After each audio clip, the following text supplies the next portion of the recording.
Right now, we've got 8 public schools ranked in the state polls.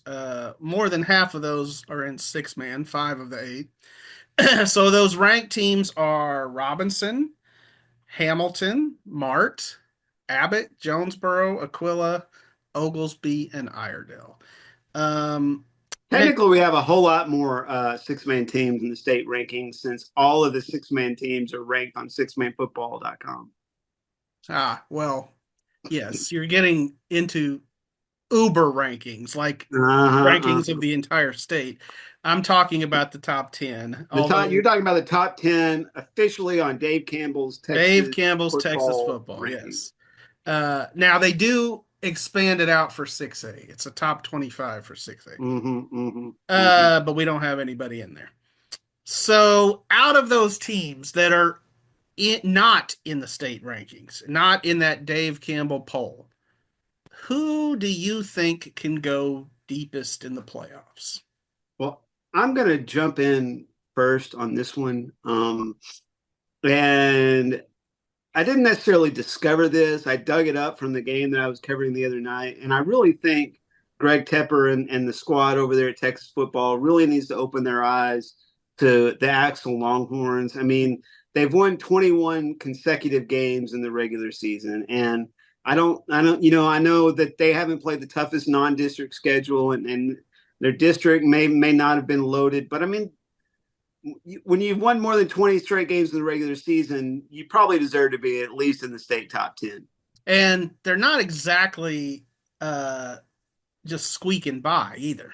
No, no, they looked. They gave up some early points. They had a pick six on their first offensive play against Valley Mills the other night, but they got tough on defense. They have multiple playmakers on offense, and let me tell you, at 2A D1, if you got more than two guys that can take it to the house, you got something. Good call. I like that pick. Yeah, DJ? I agree. I feel like Axtell is definitely like I'm surprised they don't get as much recognition as they did.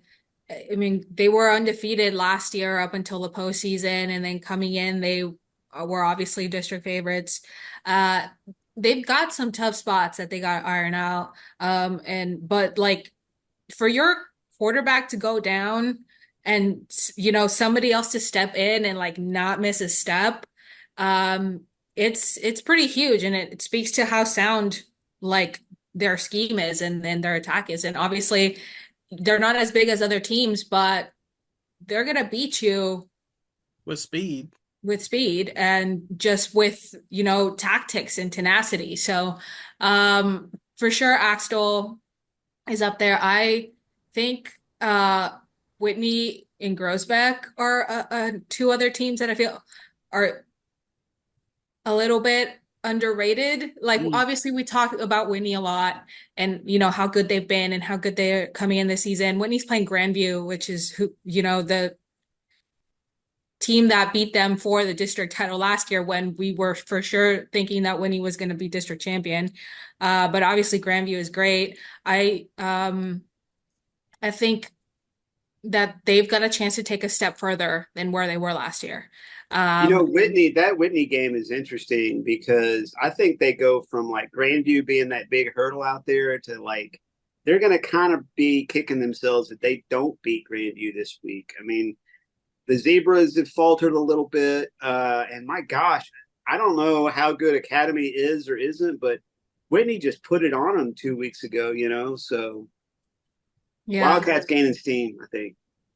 And Yeah, then Grossbeck too has gotten so much better this season. They have a lot of veterans, and obviously them getting their butts handed to them in the by-district game last year against a team that is now their district opponent, like they're gonna be ready for the postseason, I think. They're gonna have a little bit of that chip on their shoulder. So yeah, I think some of those 3A teams around our area are kind of flying under the radar right now.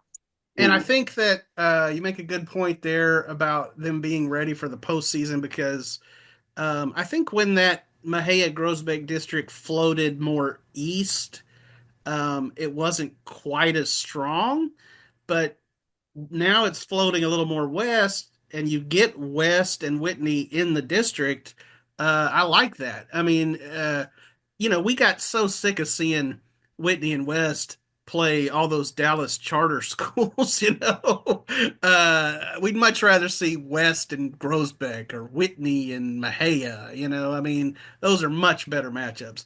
Well, in Um, that Whitney Groesbeck game, November 1st, right? I'm looking at mm, that's a tasty one. that is tasty. Or no, let me put that. I don't think that's going to be a very good game. Okay. He wants to go cover that I see game. what you're doing. I see what you're doing. I'm gonna stick with Troy, I guess, as my answer on this. Again, Trojans 5-0, playing really well. And let me mention one other Trojans that we have talked about on the pod. I still say University's a sleeper. In the 5A D2 playoffs, they're very, very talented. You've got two, stud running backs.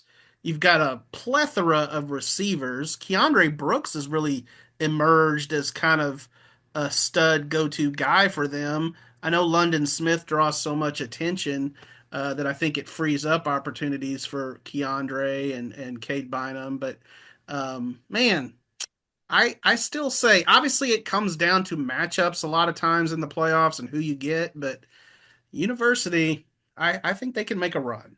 Well, they may. I am counting on them making a run. I think it's going to be really exciting to watch them. They probably are going to be looking to get on a roll because I think this Rudder game that they have on Friday is tough. Yeah, agreed.